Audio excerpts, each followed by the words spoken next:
கர்த்தர் நல்லவர். இன்றைய வேதவசனம் மத்தேயு 9:13. பலியை அல்ல இரக்கத்தையே விரும்புகிறேன் என்பதின் கருத்து இன்னதென்று போய் கற்றுக்கொள்ளுங்கள். நீதிமான்களை அல்ல பாவிகளையே மனம் திரும்புகிறதற்கு அழைக்க வந்தேன். இன்றைக்கி ஏசப்பா நமக்கு கொடுக்குற வார்த்தை, பாவிகளையே மனம் திரும்புகிறதற்கு அழைக்க வந்தேன். நம்ம ஏசப்பா பாவிகளை தண்டிக்க வரல. அவர் நம்ம எல்லாம் மனம் திரும்பி அவருடைய சமூகத்தை வாஞ்சிக்கணுங்கிறது தான் ஏசப்பாவுடைய ஆசை. அதனால தான் நம்ம இன்றைக்கி வரைக்கும் ஜீவனோடு இருக்கிறோம்.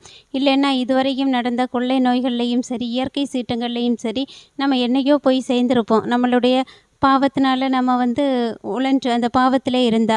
ஆனால் கர்த்தர் அந்த பாவத்தில் இருந்தெல்லாம் நம்மளை மீட்டு இதுவரைக்கும் நம்மளை நீதிமான்களாக்கி ஒரு ஜீவனோட பாதுகாத்திருக்காங்க.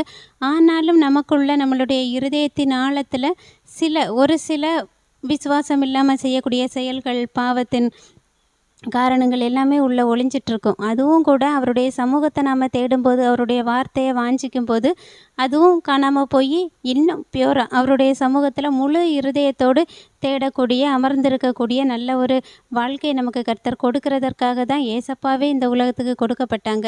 அவரால் நம்ம ஆக்கினைக்குள்ளாக தீர்க்கப்பட மாட்டோம். மனம் திரும்பி ஒரு ஜீவனுக்கு ஏதுவான நல்ல வாழ்க்கை வாழ்வதற்காக தான் ஏசப்பா நமக்காக கொடுக்கப்பட்டாங்க. அதனால் அவர் இதுவரைக்கும் நம்மளை ஜீவனோட காத்திருக்காங்க.